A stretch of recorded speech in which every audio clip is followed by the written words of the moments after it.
Business Connections Live, the UK's leading online business channel.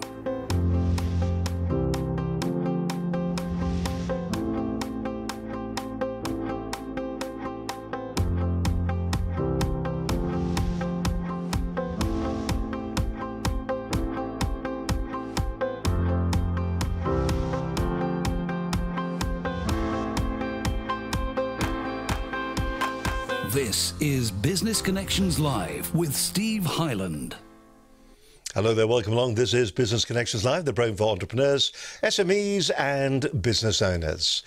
Now, on today's show, we're going to be talking to Nigel Risner, international business speaker. One of the biggest problems that business leaders have is engaging their workforce. Now, Nigel is a no-nonsense speaker who gives clear direction to business owners on how to communicate with their workforce with impact. It's going to be a cracking show today. You're going to get a lot out of it. If you are having issues at the moment, if you are looking at ways to maybe communicate, you're going to get a lot of great advice from Nigel on today's program. I asked Nigel to kick off with a bit of background about himself. So I've been speaking all over the world for about 19 years and done lots of work with chief executive groups, which is how I originally started. And then from there started to do conferences, seminars, in-house work.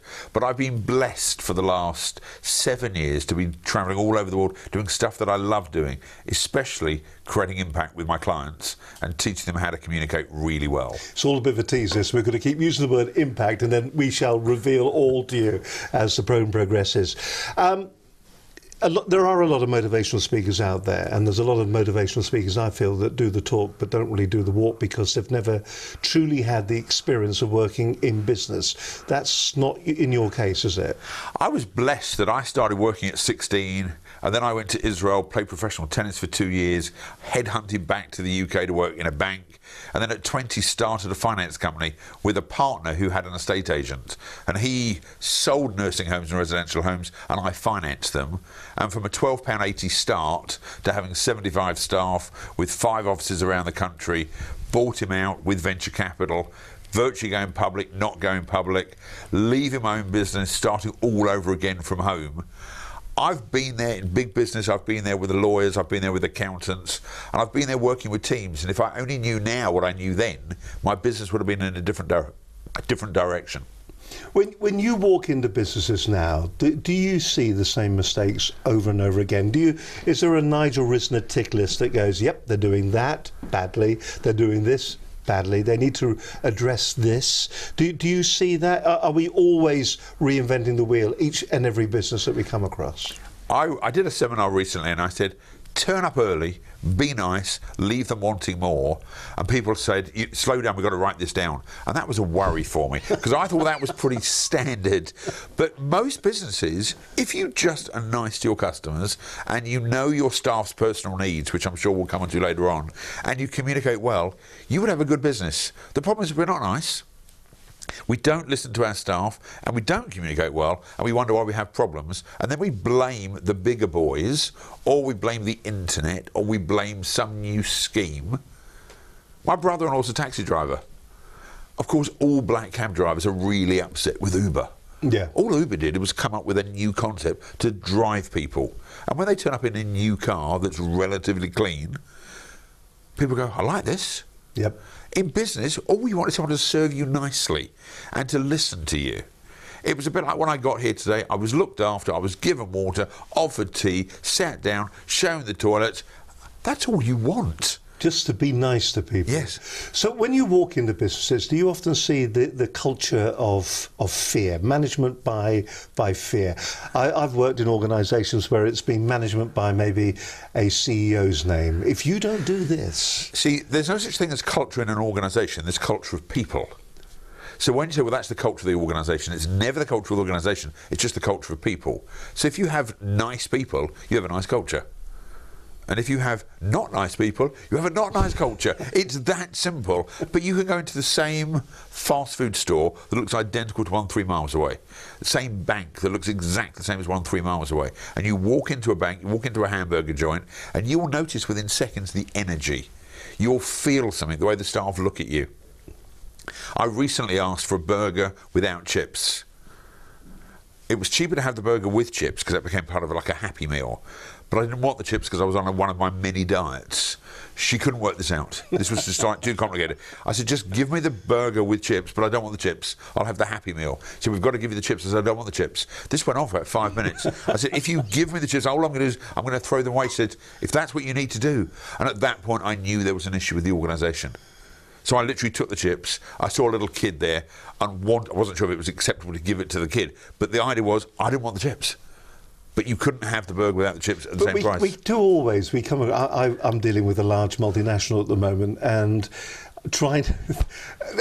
I promise you I won't go on about it, but I mean, I am dealing with a large multinational at the moment, and they too are steeped in systems that they cannot change. They cannot make them right for the customer. The systems are there for them. But they can change the system, but they're scared of what the ground rules are, and they're scared of, if we don't follow the system, what will happen. Now you have a fear of what could happen. And I share all the time, I don't think anyone's ever been fired for handing not the chips over. I've never seen it, even in the Daily Mail, which there would be a headline story. Yes. Someone fired for not handing over the chips when we didn't ask for it. But we live in a culture where if you are nice and you have nice staff and you communicate well, there's a good chance you make a success. What about, you've got the experience of running a large multinational, running a large financial company, and you had 75 staff there.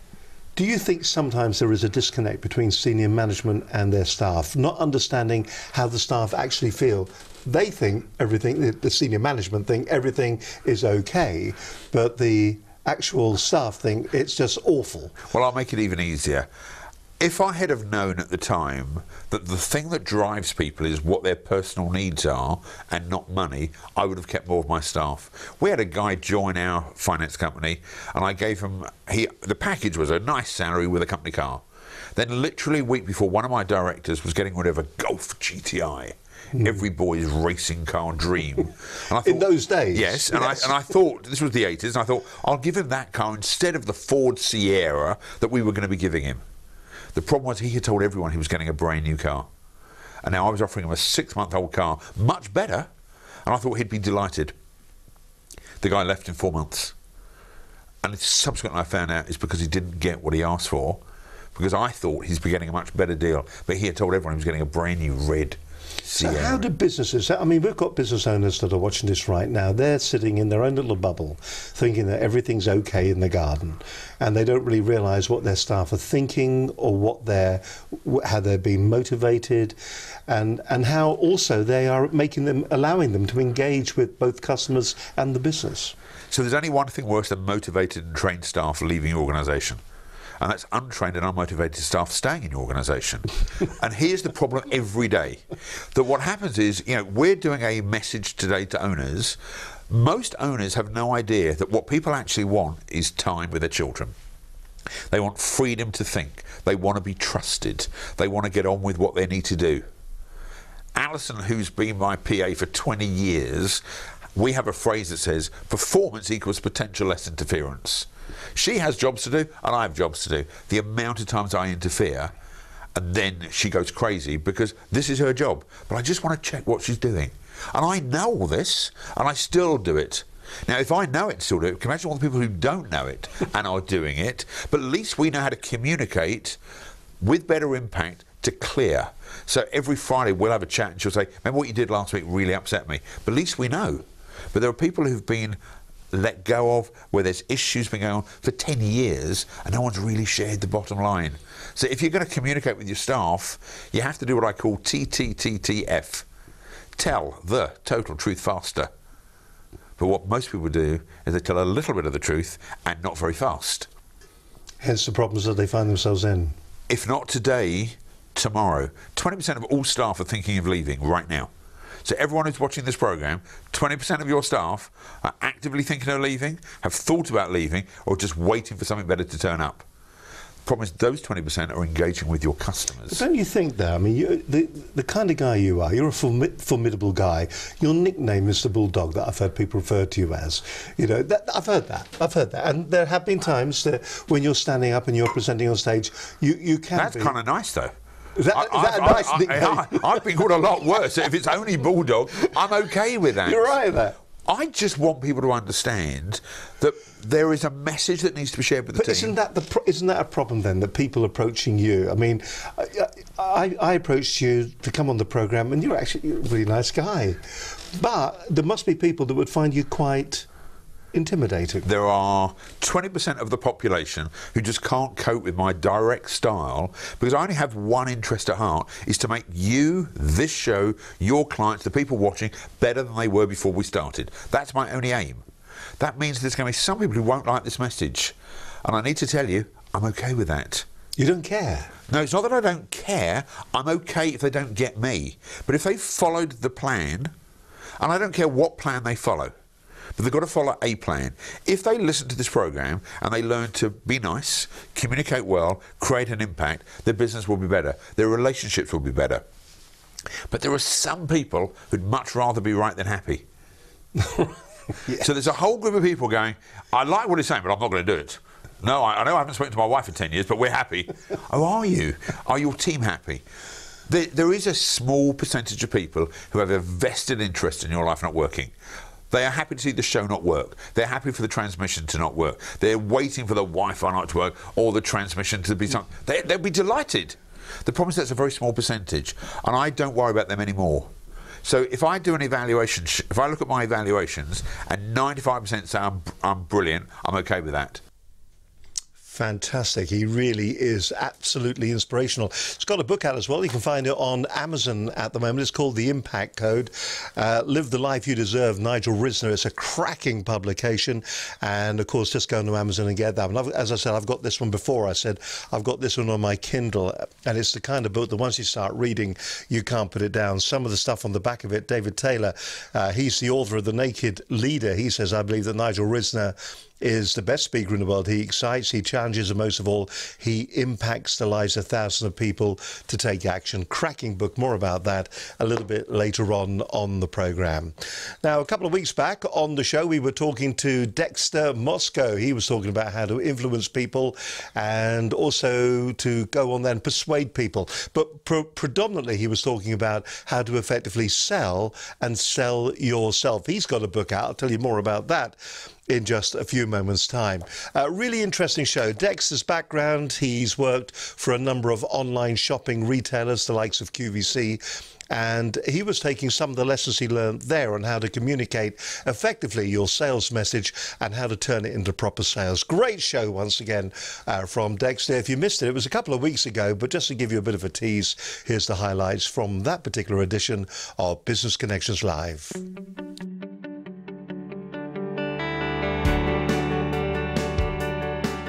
You're watching Business Connections Live. My guest on today's show is Dexter Moscow, and we're talking about the Moscow method and how to sell yourself without selling. Is there you're selling to an invisible audience. So you have to do quite some research when you're presenting a product. What is going to appeal to that audience?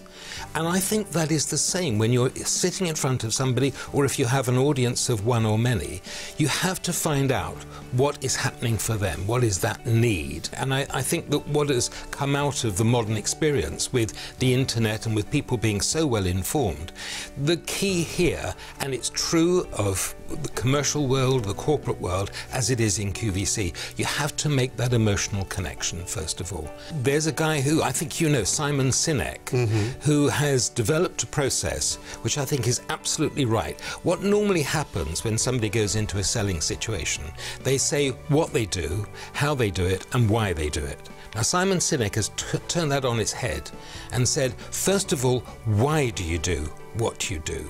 And what is the benefit to people of doing what you do? And the key here is about what is going on for them. It's never about, I know what's happening in your business, and they nod their head and say, yes, that's right, that's what's happening in our business. It's about them then looking at you and say, do you know, I never realized that. I never thought of that.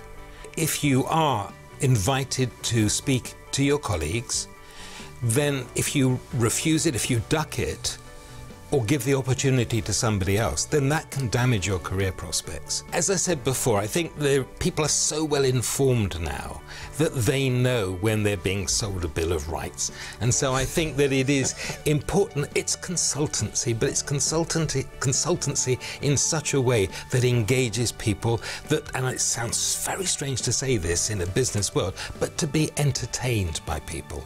Mindset, and we did talk about it before, people are very fearful of standing up and speaking, public speaking. Some people are very nervous even going into a pitching situation. And what I maintain, it's the mindset. People are thinking, am I going to make a fool of myself? Am I going to stumble over my words? Am I going to say the wrong thing? Am I going to lose credibility? Now, that's all about us. Mindset is when you think, what is it that these people want to know? I think in terms of what the average retailer does, what the average business person does, they don't just want one hit. They want a continuing relationship. And that has to be born out of good customer service. Simply, it is how we look, what we say, and how we say it are so important. One has to be congruent. And it comes to what you were saying before. If we're just using a process, and that's all people see, then there's this, and I hesitate to use the words again, but there's a bullshit monitor. And people know instinctively if you're telling the truth or not. Refer back to QVC, which is a great learning case for me for many years. You and I have both presented and worked with presenters there. And what you find is if there is an actor who is selling a product, they are taking a role. But if you get somebody who's designed it, manufactured it, lived with it, then there is such congruent behavior. What they say, how they say it, and how they look when they say it are absolutely congruent. If you have been listening, thank you very much. My name is Dexter Moscow, as we said before, that is my real name. My company is Audience Dynamics, and really that is what it's all about, understanding the audience and how you relate to them. The three take-homes are 3 E's. In fact, there's a 4th E. But the 3 E's are this: engage with people, and that means understanding them. Enlightening them, tell them something that they don't know, something that will really be of benefit for them. And this sounds strange to say in a corporate environment, but people need to be entertained. They need to be able to buy into what we're saying. And the 4th E is to be excited. If you're not excited about what you do and how you can help people, how the hell are you going to make others excited about you?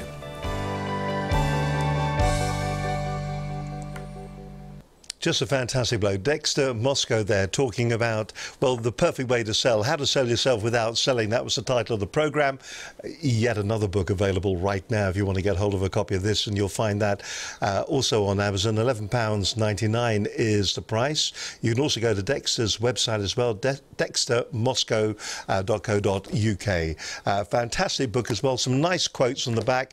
It tells you how to prepare yourself to present the perfect pitch, how to structure your presentation again, maximum engagement and buy-in, create content that will captivate but credibility and establish trust, and deliver it with power and impact. And we're talking about the whole idea of comms today, communications, how you deliver your communications with impact. If you're in business, there are a few business leaders that I know, and when I see them standing on stage delivering their message, I always feel that, you know, you are capturing the minds and the souls of your workforce, and they will follow you wherever you go, through the good times and through the bad times as well. Now, that skill for a business leader, I think, is really essential. And also when they sometimes deliver things that in their heart of hearts they know is not going to resonate well with the workforce, yet they're able to deliver it in such a motivational way that people will once again still follow them. Fantastic skills to have. If you're lucky enough to have those skills naturally, well then, so be it. But if you're looking for advice in the sales arena, in the marketing arena, in the communications arena, then any of our guests that we've got on today's show will give you really good advice when it comes to that. And I've got some news as well about a publication that we're releasing that you can download absolutely free, and that will give you some advice when you're getting ready for maybe that media interview, that radio or television interview that you're going to have in the future. Don't forget, if you are enjoying the program, you'd like a program like this for yourself, it's dead easy to do. All you've got to do is, well, go online. You can drop us an email to this address, have a word with myself or Linda Bazan, to studio@businessconnectionslive.com. Dead easy to do that. Or you can pick up the dog and bone. Now, if you are a business leader and you want to position yourself as such, then come on the show. 01784256777 is our telephone number. Have a word with us. It'll explain the process on how you could go about positioning yourself and presenting yourself as the business leader that you truly are. Don't forget, you can also follow our stream of consciousness at BCL Business TV. You can watch the programs and comment on them on Facebook too, but the best place to go for over 300 hours of great business advice is to the website at businessconnectionslive.com. You're watching Business Connections Live. Great to have your company as always. Now, with all the books that are here at the moment, it does seem that every speaker has a book to sell to publicise themselves. So the question I posed to Nigel was, does every motivational speaker have to be a published author? No. There you go. That told me, didn't it? So you've got this one, The Impact Code, Live the Life That You Deserve. It's a fascinating book. You can get this on Amazon, I would imagine, yeah? Yes. Available on Amazon. A really good read. I've got this on my Kindle at the moment. It's a fascinating book. If you're looking, and it's one of those books that when you pick it up and you start reading it, you'll find that you will read it all the way through because you think, that's good advice. Oh, that's not bad advice either. Oh, that's good too. And then you find yourself trying to rewrite the book in your notes because you're taking notes from it. It's a great book. The other book is It's a Zoo Around Here, The New Rules for Better Communication from Nigel Risner. There's the... How did he get a picture of me on the front of his book? Which one? There you go. Great book once again, and you know this is one of those books that you pick up and you get quick advice. It's the kind of thing that you get where cracking book once again. It's a Zoo Around Here, Nigel Risner. What was the darling? What was the motivation? That's the first one, isn't it? That's the main book, isn't it? That's the main book, which is the whole of my theories about creating impact. The Zoo book, which is all about communication, is the C of impact, because we spend so long in organisations helping them communicate. We thought we'll do a special book just for them. But we wrote the book in 4 languages. So most people write and do emails and do television shows in the language of the person who's producing the show or who is writing the program. I realised that there are many different animals in the workplace. So as a major monkey, so I have a very short attention span, I wrote the book with lots of colour pages, not many words on each page. And so our section is right at the beginning in yellow. Yes. Then we realised that the lions, who are the directors, who need just bottom line information, which they can plagiarise really easily, theirs is second, but they've got short paragraphs because they'd much rather be right than happy.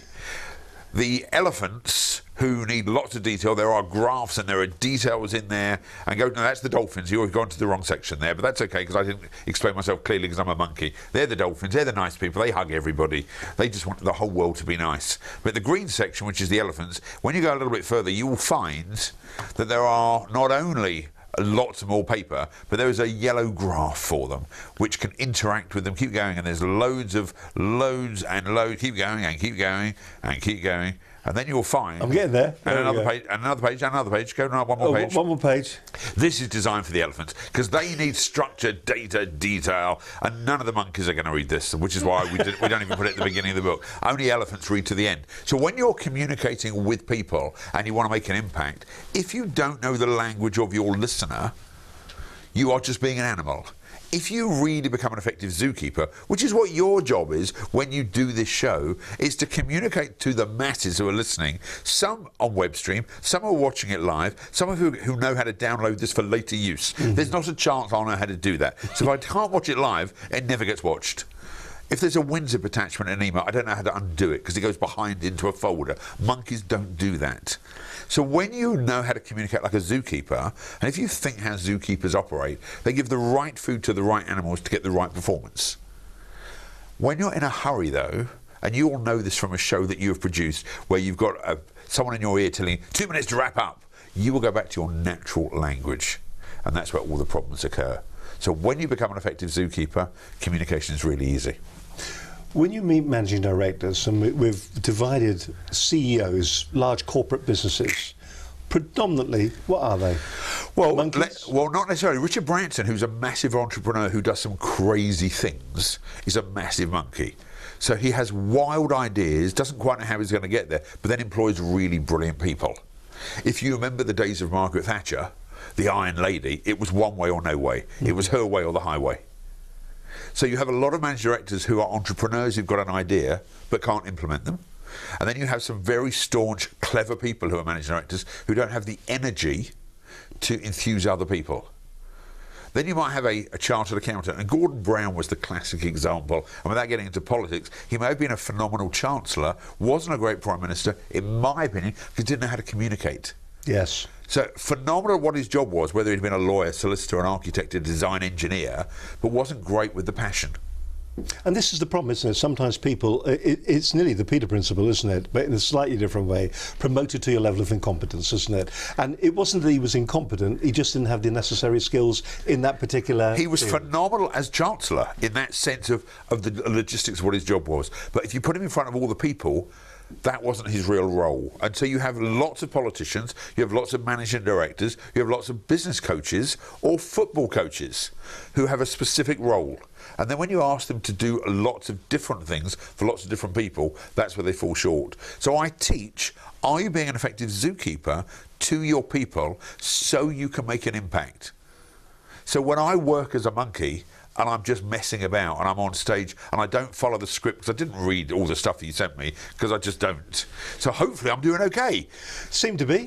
But I won't know with that because you're a bit of a monkey too. So you've got two monkeys doing an interview. This is not great news. But if we had, one of us was a bit more technically minded or one of us was a bit more strict to the point, one of us probably would be falling short. I always know if I can get to the middle position. Have you ever played squash? Yes. Because you look the squash type of player. Well, really... In squash, the person who holds snake hips. The person who holds the centre position in squash traditionally wins the game. Yeah. The person who gets to the centre of communication normally has the best communication skills. The problem is in communication is that some of us are listening and some of us are waiting to respond.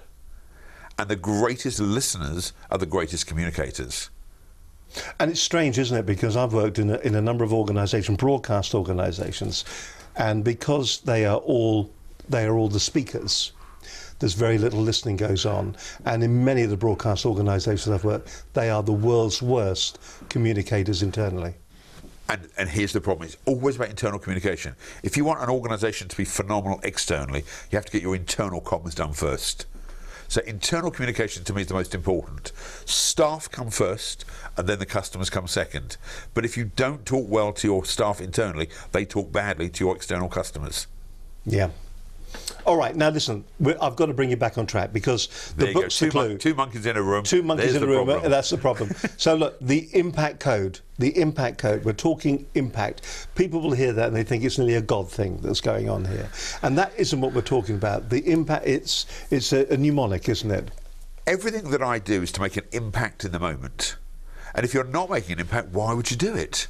So the original part of impact was always about being in the room.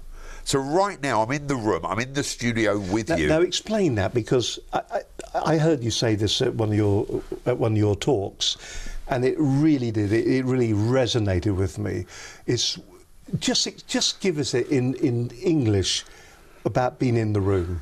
Okay, so my phrase is, if you're in the room, be in the room. Right. So I'm in this room, I'm in this studio, and I've got two kids who are somewhere, and I've got a business that's going on elsewhere, and I'm going to the States to speak on Friday in 4 days' time. I've got loads of things going on, and the only thing that matters to me in the whole wide world is you.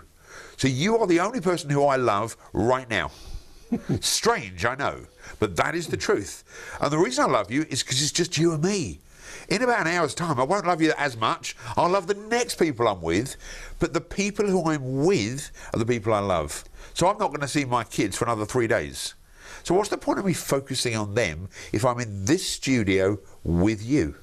So are we talking about, and we see this all the time as when we're standing on stages, people that are sitting in the audience on their iPhones, or other phones are available, but on their smartphones doing the text messaging? Here's the whole point. So right now, I'm talking to you, but all of a sudden, Oh, sorry, you were saying something?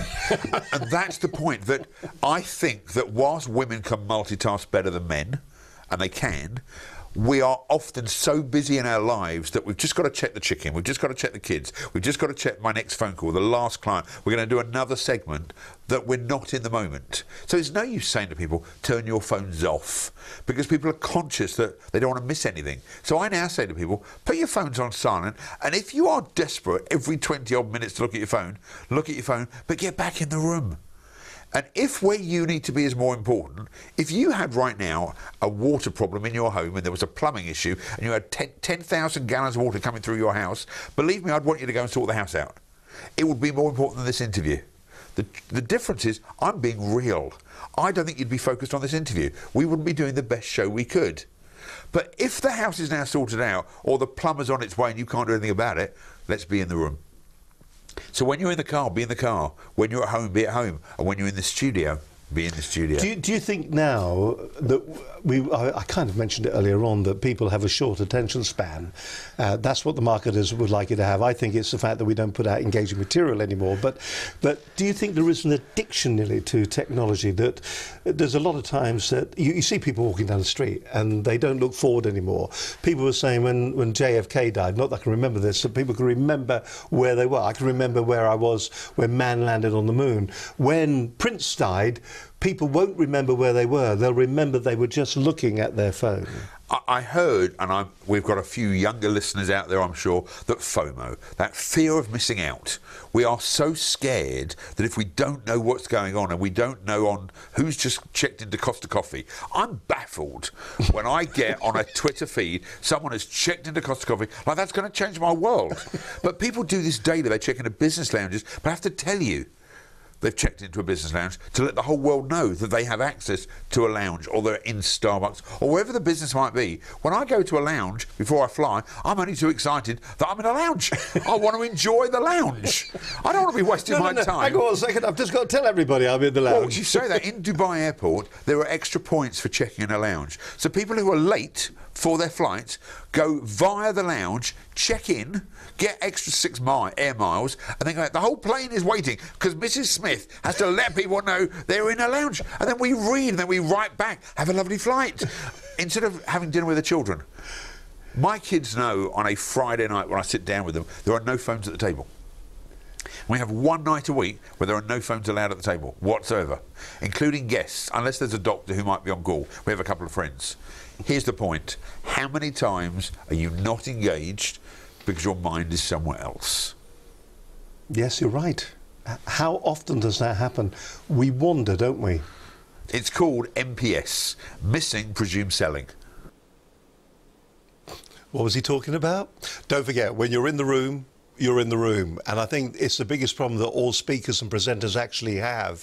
When you're standing there and you're presenting your deck of PowerPoint slides, your death by PowerPoint, or your keynote speech, wouldn't it be amazing if you could actually look at your audience and identify who is still engaged with you, who is still listening to you, who is still there, perhaps, maybe. So, you know, you're working all the time to make certain that your presentation is going to be engaging. It's going to be something that people are going to be drawn in with, and they're going to want to hear what the next word is. I sometimes think that maybe what we should do is make everybody in an audience sit there with their hands up, and as they find you boring, they drop their hands. And then you'll know. And when all the hands come down, then you just finish, because there's nobody listening to you anymore. Our guest on today's show is Nigel Risner. He's the author of The Impact Code. Live the life you deserve is his motto. Fantastic author, fantastic speaker. If you ever get a chance to see him, I do suggest that you go along and see him. Talking about speakers, more now from renowned speakers with Jeremy Nichols. He came on the show, and we had a really in-depth talk there. Once again, Jeremy, ex-radio, still does a bit of radio here and there. Also television. He's the voice of FIFA, the commentator on FIFA, the game, of course, not the real thing. He also was a commentator on athletic events for the BBC. So he's a man that understands what commentating, communicating is all about. He came on the programme and he asked the question, what are you talking about?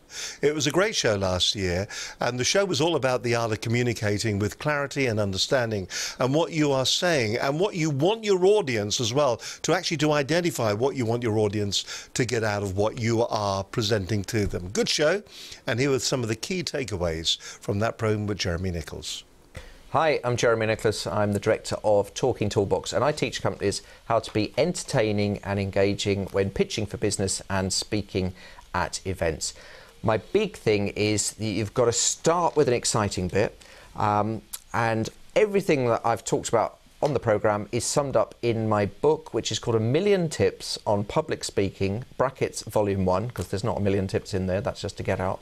And you can download it for free. It doesn't even cost you anything, on my website, which is my name, jeremynicholas.co.uk.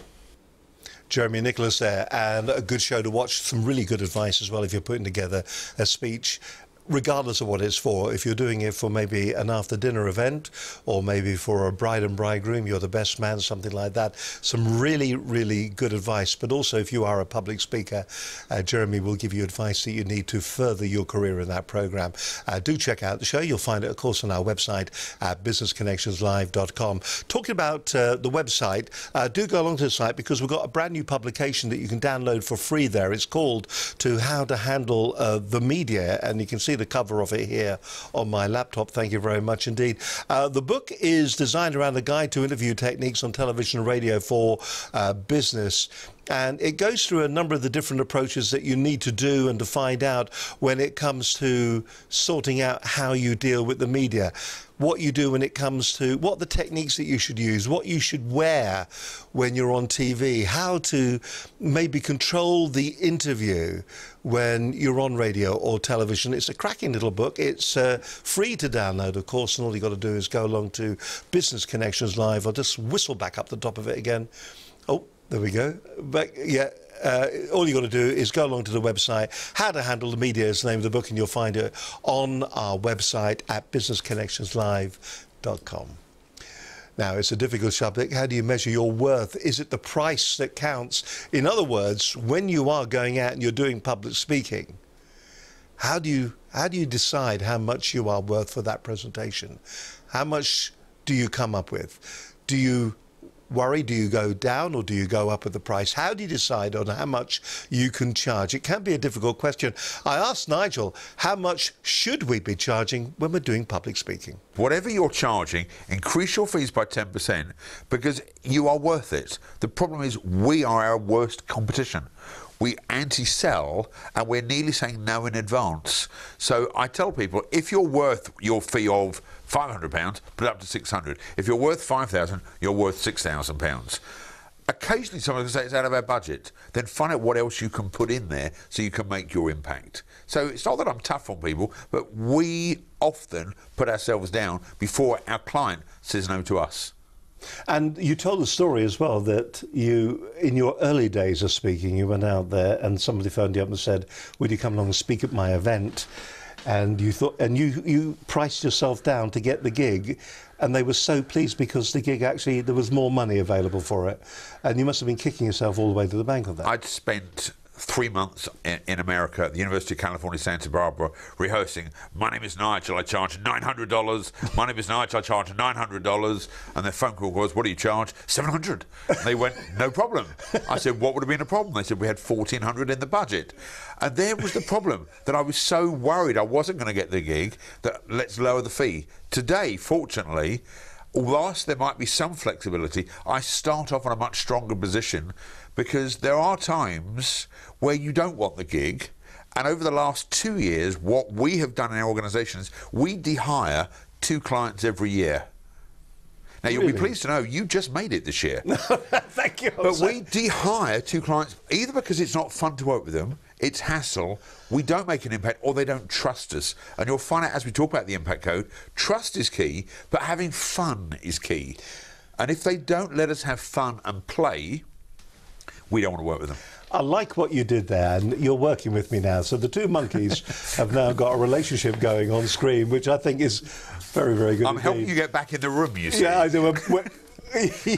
So we talked about I, which is in the room. So if you're going to be in the room, be in the room. If you're going to a meeting, be in the room. If you're actually giving time out to listen to somebody speaking, well then listen to them. Otherwise, it's a bit of a waste of time. It's massively hard, but over the next 21 days, what I'd love all the viewers to do is to notice how often they zone out. That's the point. I was ahead of you, and I knew it was coming. Yeah. You bowl back. Yeah. Thanks. But once you've learnt to be in the room, the next thing then to do is to model off the very, very best. Is this going back to? I mean, there's been a few people out there. Tony Robbins, he's very much. Is this the same kind of thing? Well, he says success leaves clues. I'm saying look at those people you admire and find something that they do that you admire. I'll give you an example. Do this, my friend. Do this. Make a circle like this. Put it to your chin. Yeah, and that's your chin, you see. And the classic example is all week. You just modelled my behaviour, and I spoke clearly, and I spoke slowly. You just modelled my behaviour. I was clear in what I said. Yep. And too often in business, we're modelling the competition who may not be doing it well either. What you've got to do is, what does Pret a Manger do really well? What does Amazon do well? What does Apple do well? So if you buy a new iPhone from Apple, I don't know if you understand, but when you buy a new phone, the box process has a vacuum inside. It goes psh when you open it. But if it takes longer than 9 seconds, what happens is you go from anticipation to frustration. If you want to model off the best organisations, excite people within 7 seconds. If you can't find a sandwich you want and it's always there and it's not there, people will look for 7 seconds. If you go on an internet site and you can't find a phone number within 7 seconds, people literally zone out and they go somewhere else. So find out what businesses are out there doing it really well and just plagiarise off the best. Model what the best organisations are doing. Don't model your competition. They may not be doing it that well. And isn't that the issue, though, that businesses have? Because identifying what is good and what is bad. It's what works for you. So what works for me is that we sell certain books, and if we model off the best, we offer a 100% guarantee. But then we wanted to go one stage further. We now offer a 100% guarantee for 100 years on our products, and then we go one stage further. You don't even have to send the book back to us because people hate sending products back. You ring us up and say, I've bought one of your books, we don't like it, and we will send your money back within 7 seconds. I mean, that is a big claim, but there's a lot of people that do that, don't they? Are you doing it on the assumption that people just won't bother to go that far? 95% of people like our products. Of the 5% that don't like our products, 4% don't even bother. But there is 1% who actually say, I don't like the product. So every year my mother rings me up. She wants the money back from the book that she didn't even buy to start with. And what we're trying to do is take the hassle away from people not being happy. They don't want to go to a post office and have a receipt and a self-addressed envelope. Just ring us up, say you don't like the product, we'll give you money back. Somewhere along the line, you must have done this yourself. So what was the big modelling hint that you stole from somebody? Well, Amazon in a way, but there's a German shirt company who did something similar. They said, we don't even want your products back, just ring us up, say you didn't like the product, and we'll give you your money back. Now I'm saying to people, so you've got a 100% guarantee on our products. If you don't even like it, you don't even have to send it back. Have you ever seen the adverts for the home gyms? Yeah. Okay, so home gyms fall flat, they go flat pack and it goes under your bed, because that's where it's going to stay for the rest of our lives. But if you want your money back, you've got to take this contraption that is as big as your house to a post office to get your money back. And 99% of people are never going to do it, so they keep the gym underneath their beds.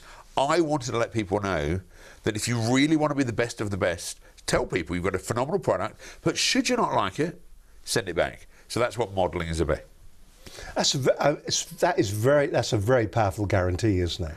I can afford to do it because it's quality of my product. If you trust your own product, why wouldn't you want to do it? If you trust your product, why wouldn't you do it? So then, modelling from the best is an alternative. It's an alternative view from some of the other people that are out there. But modelling from the best, if success is already out there, why not just take the best bits of success and apply them to your business? So that's model from the best. A word that is sometimes hopelessly overused, the word, I am passionate about this, that and the other. Passion. I mean, what do we mean by that? And do we really need to, do we mean the word passion, or does it just fit well? Well, one, it fits well, because otherwise it would be imbelecta, which so an impact makes it more easy to say. But I would be gutted if we finished this interview and you said, everything was great, but I didn't get much energy from you. I've already said I'm in the room. I've seen what other interviews did because I did a bit of homework before. But passion is what sells. And when you see somebody who's passionate about their product or they're passionate about the service they deliver, the energy is transferable. Or you can be the other way around. So I tell people there are loving, nurturing, caring people who are passionate, or you have what's called psychic vampires who just suck the lifeblood out of you. And they are those people where as you walk in, they just drain you of any energy. And it's like there was a passion meter going about and theirs hasn't been charged. Right.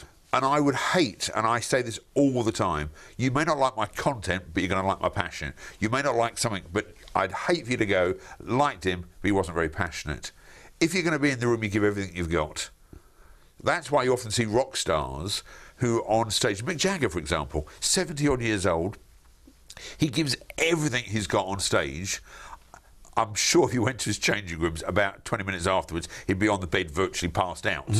Just because he's got nothing left. So when I'm with a customer, when I'm with a client, when I do a speech, I want to leave nothing on stage. Because that's what I believe passion's about. So it's that 100% commitment to what you're going to say and how you're going to deliver it, and to get that out so they feel it. Yeah, it's not about being loud. You can be soft, you could be writing, you could be doing poetry, you could be singing, but it's just giving everything you've got. I hate when people say, I could have given it a little bit more. When you see someone like The X Factor or The Voice, whatever, and someone goes, I'm going to give it all I've got. Well, why wouldn't you? This is your moment. You've got 1 minute and 20 seconds to sing in front of 12 million people. Yeah, I could have given it a bit more. Oh, my word, that just does me in. So that's passion explained. Action now, a lot of people, this is one of the things that comes up on a regular basis. We have autoresponders, we have mailing lists, but people sometimes fall over at the very last hurdle of picking the phone up and actually taking action and calling somebody or closing a deal or even asking for it. Action's a real problem, isn't it? So when all is said and done, much more is said than done. That we know. So a lot will get said today. We'll do this whole interview. We're going to share great advice. And people ignore it. Some people will ignore it. Some are going to say there's so much better elsewhere. But there's going to be a few people who actually take on board what we've said and their lives succeed. And you say, well, what happened? Well, I actually wrote to my mother. I actually rang up customer service. I actually did this. If you do something based on a performance, there's a good chance of success. If you just take it all on board, it's been a lovely hour. Thank you. And goodbye.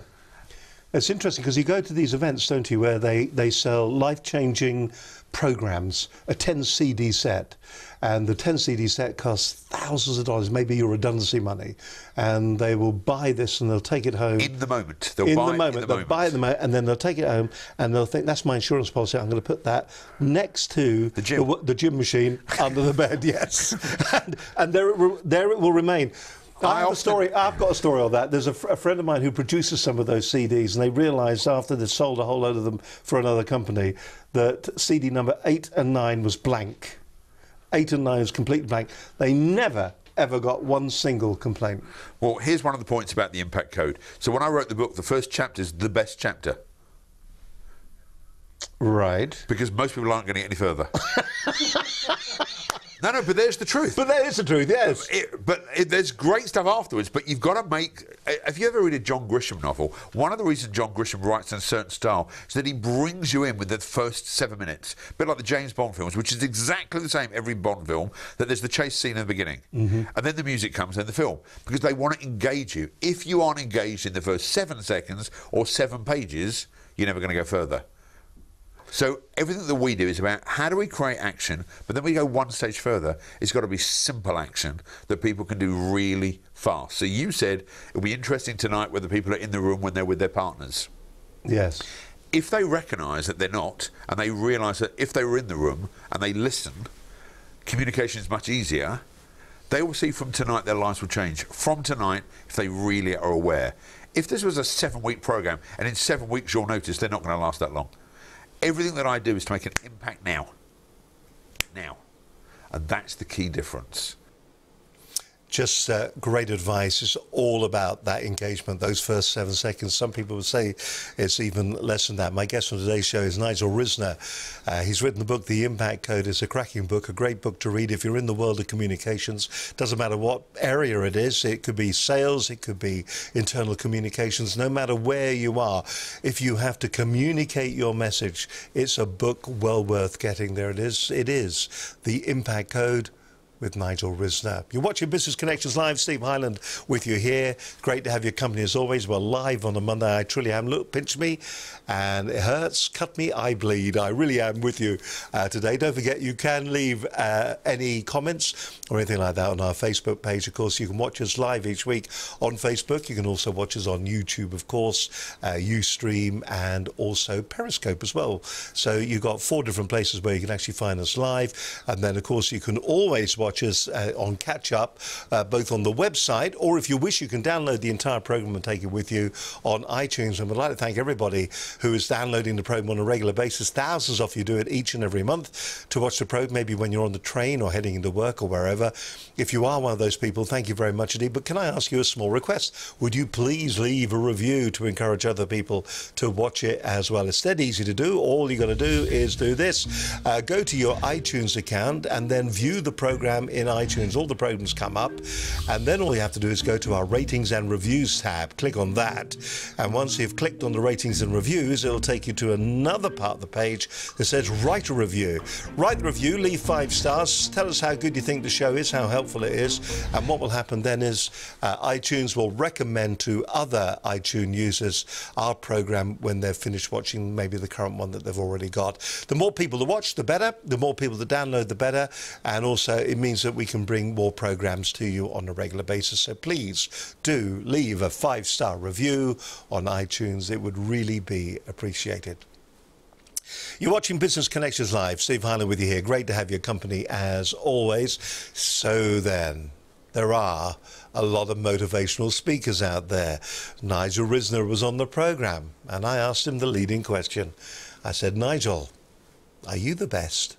I'd like other people to tell me that. You're the number one, Nigel. There you go. Then I must be. Today. This hour. This hour, this moment, because we're in the room. So we've looked at in the room, we've looked at model from the best, we've looked at passion, that people have got to have passion when they're doing whatever they're doing. They've got to take action.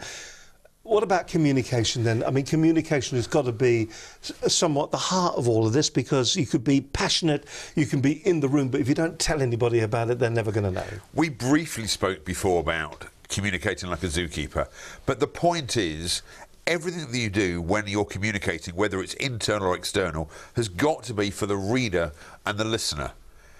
I often say to people, how many people in the room talk to themselves? The problem is, most people then question themselves, do I talk to myself? Talking to yourself is one thing, that's internal communication. So you need to build yourself up, you need to big yourself up. So as important as external communication is, internal communication is also important. Have you ever got lost, you're driving on the motorway, you come off a slip road, and then you start beating yourself up because you think you must be stupid? You're not stupid, you've just in that moment got lost. But if you start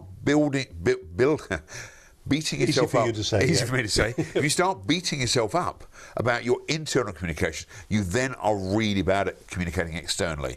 So once you know you're good enough, and once you know that you're a good person, then you've got to learn how to communicate externally. Does Nigel Risner talk to Nigel Risner before you go on stage? Yes. And what does he say? I've been invited here because I have an important message. They want my best stuff because they've seen me. Very rarely does someone go, we're looking for a motivational speaker. I think Nigel Risner's the answer. So they've chosen me for a particular reason. Of course I get nervous, but I channel that nerves into energy and excitement. When you don't get nervous, the only time you're not going to be nervous is when you're dead, in my opinion.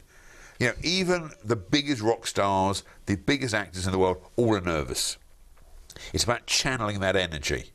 But when I communicate externally, the game is to understand who's my audience. Is it one person, 2, 5, 10, 500? The biggest I've done is 6,500. And when you're communicating to those people, is your message succinct? Is it clear? Is there a takeaway? What do you want them to do with the message? If it's all stuff from the past, and this goes about internal communications, if it's about stuff they could have learnt beforehand, send them a memo, let them stay at home. You want to have a meeting so that they can improve in the future. You can't change past behaviour. You can't change past performance. You can only change what's happening right now. And to affect change for the future. So is your message going to enhance people's lives or disempower people? Which one's it going to do? Even applying all of that, have you ever been in a situation, it's a trick question because I know the answer, but have you ever been in a situation where with all that preparation, doing everything right, it hasn't worked? Yes. Sometimes, and it's happened a few times, the audience don't want to hear the message, or I've had one audience that definitely did not want a speaker. We had a union involved. It was up north with a TV company. We're not going to mention any names, but they did not want a speaker, and the unions definitely didn't want to hear a motivational speaker talk about change. And the whole audience sat like this for 35 minutes until I cracked two phenomenal jokes, and then you could see their shoulders moving up and down because they couldn't help themselves. But sometimes you can be responsible to the audience, not for the audience. So I couldn't do much about it, and I'm okay with that. I've spoken over 2,000 times, and 1,995 have been okay. Do you ever walk off stage and beat yourself up? Now, I've come off stage and thought I could have given it a bit more, or I was a bit tough on somebody. Bear in mind, a lot of my stuff is interactive, so I communicate with the audience. I will go into the audience. I'll sit on someone's lap, rustle some people up. And there have been times I thought, oh, maybe we've gone a bit too strong here. But you know what? You have to let it go. You've got to forgive yourself. You can't carry it. All right, that's communication. Probably the one that is the most, some people would find the most difficult. I mean, he alluded at the very beginning of the programme, and that's trust. So how do you, I mean, this is about working within an environment and everything, isn't it? It isn't just about public speaking, getting people to trust you. OK, so we're going to use something really live now, and it will embarrass you. Oh, go on then. So I've put myself in this position in a studio with somebody who's going to interview me, and I don't know what they're going to say. And I've got to trust the process, trust the great camera crew here, the sound and all the equipment to make me look good. That's called trust. And I trust everybody. Got some really bad news for you. Well, that we might find out. But here's the subsequent news. Then the second time, I may not trust if you want me to come back. But I trust everyone until they let me down. It makes life a lot easier. You see, if you don't trust anybody, you're going to get let down by 5% of the world, in my opinion. I might as well trust everybody and get let down 5%. So I fly all over the world, and when I get to the other side of the airport, I'm hoping there'll be a driver with my name somewhere on a board saying, come this way. 99% of the time it works. So you're not the bloke that's worrying about when you set off about whether you're going to find a place to park? You know what? You are confident that when you get there... This isn't some new blanket type of thing. There's going to be someone to help me with the universe. I just trust there'll be a parking space. And if there's not, there will be somewhere. No one has ever missed the plane just because of a car parking space. They were late to start with, and then they couldn't find a car parking space. So I've already left 2 hours early. There is a parking space in Heathrow. There is a car parking space in this right by the studios. Yes, I may have had to walk an extra 4 yards, but there was a space. So I trust the process. I trust you. I trust the crew here, and I trust you're going to do the best programme you can. It subsequently might be that I should have added something or taken away, but if I play the opposite, I'm not going to come unless I see the programme. I want to see 18 editions. I want to see the whole setup. Who knows what it's going to be like? Do you know, we are rapidly approaching the end of the programme, and we've nearly really only scratched the surface of it. So are you inviting me back? I am. Would you come back? Of course I'll come back, because I trust you now. Will you trust me now?